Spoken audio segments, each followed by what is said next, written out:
വിലപിടിപ്പുള്ള പല സാധനങ്ങളുള്ള മുറിയാ. എന്താ ഇത് കണ്ടോ? ഇതെവിടുന്ന് കിട്ടി?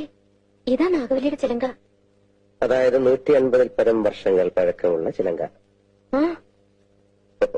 എന്നാ തെറ്റി. ഇതാ ചിലങ്കയല്ല. ഇതിന് 5 വർഷത്തെ പഴക്കം പോലുമില്ല. എന്ന് വെച്ചാൽ നാഗവല്ലിയുടെ വിലപിടിപ്പുള്ള ഒറിജിനൽ ചിലങ്ക തെക്കിനിയിൽ നിന്ന് പോയി എന്നർത്ഥം. എവിടെ പോവാൻ? ഇത് തന്നെ ആണെന്ന് തോന്നാം, പക്ഷെ ഒറിജിനൽ അല്ല. ചുമ്മാ ഇരുസണി. പുരാവസ്തു ഗവേഷണം എന്നും പറഞ്ഞ് ഞാനും കുറച്ചു വർഷം ഉറക്കം അടച്ചതാ. ഇത് അത് തന്നെയാ. ഗംഗയ്ക്കൊരു ചുക്കും അറിയില്ല. ഇത് നാഗവല്ലിയുടെ ചിലങ്കയല്ല. അതെ അതെ അതെ. അല്ലെങ്കിലോ? ആണെങ്കിലോ? അല്ലാന്ന്. അതെന്ന് എന്നാര് പറഞ്ഞു? ഞാൻ പറയുന്നു. ഞാൻ ഇതൊക്കെ കുറെ പഠിച്ചിട്ട് തന്നെ. എന്നാൽ അങ്ങേപ്പുറത്ത് പോയി പഠിച്ചിട്ടാ ഞാൻ പറയുന്നത് ഇത് നാഗവല്ലിയുടെ ചിലങ്കയല്ല. ചുമ്മാ കിടന്ന് തർക്കിക്കാതെ. ആരാ തർക്കിച്ച്? ഞാനാണോ? പിന്നെ ഞാനാണോ? ഞാൻ 1001 തവണ വ്യക്തമായി തെളിയിക്കാം ഇത് നാഗവല്ലിയുടെ ചിലങ്കയല്ല. ഗംഗയ്ക്കൊരു കുന്തം അറിയില്ല. എനിക്കോ? എനിക്കോ? എനിക്കോ? വേണ്ട വേണ്ട വേണ്ട. നമ്മൾ